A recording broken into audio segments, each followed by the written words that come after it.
Kalau dipikir-pikir, semua kejadian ini tidak akan terjadi seperti terpilihnya Mas Gibran sebagai wakil presiden kalau Pak Ganjar mau jadi orang nomor 2 wakilnya Prabowo. Tetapi usulan itu rupanya tidak disetujui Ibu Mega. Yang kedua, kalau dipikir-pikir, tak mungkin jadi wapres Mas Gibran juga kalau tidak ada sebuah kegeraman yang muncul dalam dada Pak Jokowi untuk memenangkan 02.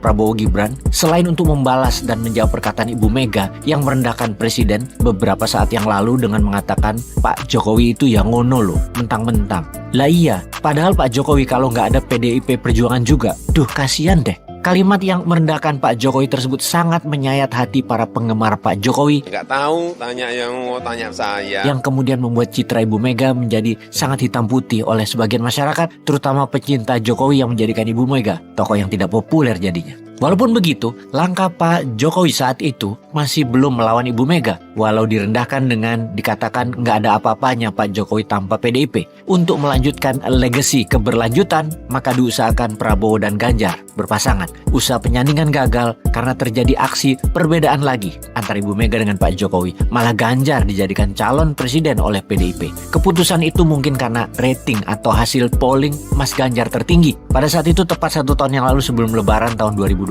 Dari 2 calon lain yaitu Pak Prabowo dan Mas Anies. Ketika mengambil Ganjar sebagai capres oleh PDIP, mereka PDIP berharap Pak Jokowi sebagai kader PDIP mengendorse Ganjar. Namun Pak Jokowi tidak segera memberikan dukungannya terhadap Ganjar, malah bersiap-siap dengan strategi lain yang baru. Sesungguhnya ada kelemahan lain dari keputusan PDIP tersebut. Kita bisa menganalisa secara strategi dagang. Sebenarnya siapa yang keluarkan kartu duluan, dia akan kalah. Karena akan jadi kartu beat, jadi kartu patokan taruhan yang bisa diukur oleh pihak lawan. PDIP meletakkan kartu terlebih dahulu. Gelombang besar itu terbaca Pak Prabowo. Maka Pak Prabowo yang belajar dari pengalaman sebagai seorang militer yang berpengalaman di perang, never make a same move twice. Kebaca lawan kalau bergerak dengan cara yang sama. Apa langkah itu? Langkah yang Pak Prabowo dulu tidak pakai, yang sekarang Pak Prabowo harus pakai adalah menggandeng the most popular person in Indonesia, menggandeng Pak Jokowi. Di mana langkah selanjutnya adalah sang wakil, harusnya orang yang Pak Jokowi sulit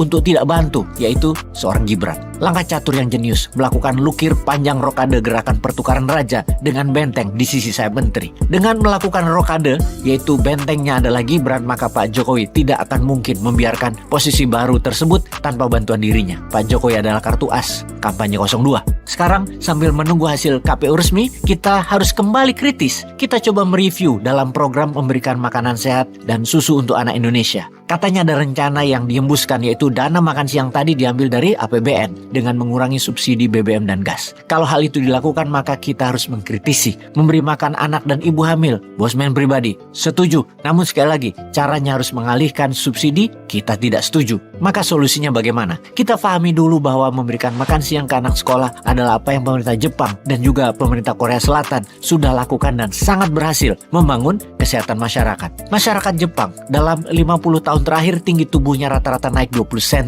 lebih tinggi jika dibandingkan mereka yang lahir di bawah tahun 1970-an. Makanan apa yang pemerintah Jepang siapkan untuk anak SD di sekolah? Makan siangnya. Makanan yang sehat adalah isi kandungannya 60% lebih adalah protein, 40% sisanya sayur, buah dan karbohidrat, dan harus 100% berbahan lokal.